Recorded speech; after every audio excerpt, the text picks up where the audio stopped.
동년배 여러분 반갑습니다. 드디어 시니어 병원비 줄이는 5부작의 마지막 시간입니다. 지금까지 우리는 동네 의원 활용법부터 고액 수술비 지원, 임플란트 혜택, 장기요양보험, 숨은 환급금 찾는 방법까지 정말 중요한 내용들을 하나씩 살펴보았습니다. 오늘 마지막 5부에서는 이 모든 내용을 실제 생활에서 바로 써먹을 수 있도록 핵심만 쉽고 명확하게 정리해 드리겠습니다.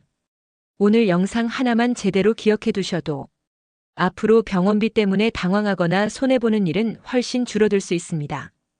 특히 많은 시니어분들이 이런 제도가 있는 줄 몰라서 혜택을 못 받았다 하고 뒤늦게 아쉬워하시는데요.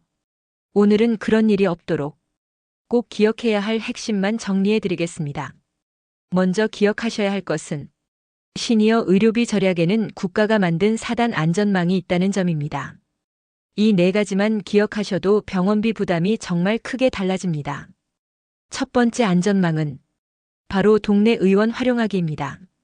가벼운 감기나 몸살, 혈압약, 당뇨약처럼 자주 받는 진료는 무조건 집 근처 의원급 병원을 이용하는 것이 가장 유리합니다.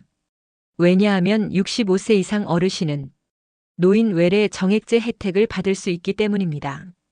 2025년 기준으로 진료비가 일정 금액 이하라면 진찰료 부담이 1,500원 수준으로 크게 줄어듭니다. 약국 비용 부담도 함께 낮아지는 경우가 많아서 매달 병원을 다니시는 분들은 1년만 지나도 차이가 상당히 커집니다. 반대로 단순 감기인데도 대학병원부터 가시면 진료비와 약값 부담이 훨씬 커질 수 있습니다. 그래서 가장 좋은 방법은 믿을 수 있는 동네 단골 의원 하나를 정해 꾸준히 관리받는 것입니다. 두 번째 안전망은 산정특례 제도입니다. 암, 심장질환, 뇌혈관 질환, 희귀 질환처럼 치료비가 많이 드는 큰 병에 걸렸을 때 반드시 챙겨야 하는 제도입니다. 이 제도를 신청하면 원래 2,030% 내야 하던 병원비가 510% 수준까지 크게 낮아질 수 있습니다. 그런데 중요한 점이 있습니다. 산정특례는 자동 적용이 아닙니다. 의사 진단 후 병원 원무과나 건강보험공단을 통해 등록 신청을 해야 혜택이 시작됩니다. 그래서 큰 병 진단을 받으셨다면 산정특례 등록 가능한가요? 이 질문부터 꼭 하셔야 합니다. 세 번째 안전망은 본인 부담 상한제입니다. 병원비를 많이 쓴 사람에게 초과 금액을 돌려주는 제도입니다.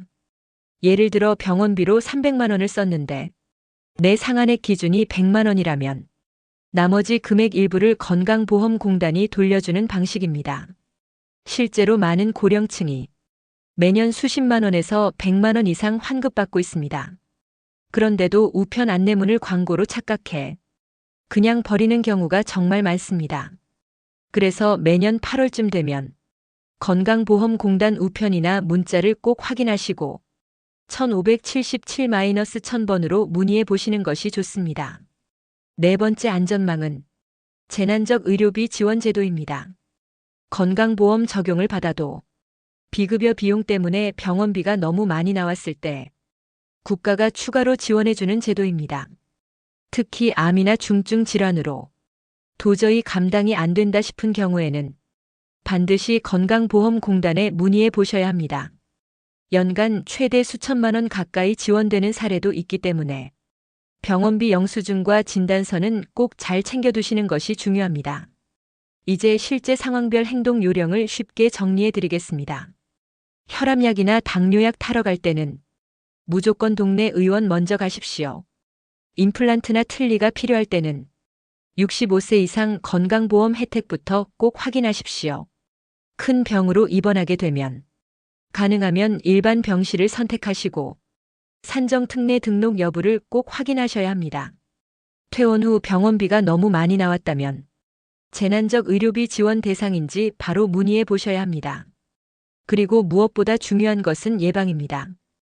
병원비를 가장 많이 아끼는 방법은 결국 병에 걸리지 않는 것입니다.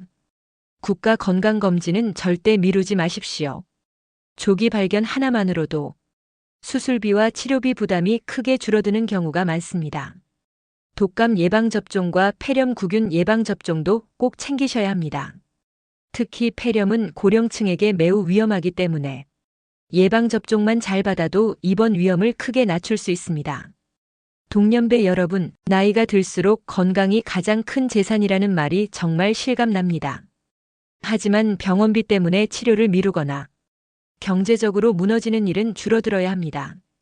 국가가 마련해둔 좋은 제도를 제대로 활용하면 생각보다 훨씬 큰 도움을 받을 수 있습니다. 오늘 말씀드린 4단 안전망만 꼭 기억하십시오.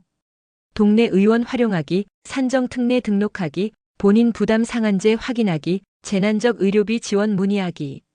이 4가지가 여러분의 노후 의료비를 지켜주는 든든한 방패가 될 것입니다. 지금까지 시니어 병원비 줄이는 법 5부작을 끝까지 함께해 주셔서 진심으로 감사드립니다. 여러분 모두 병원비 걱정은 줄이고 건강과 행복은 더 커지는 활기찬 노후 보내시길 진심으로 응원하겠습니다.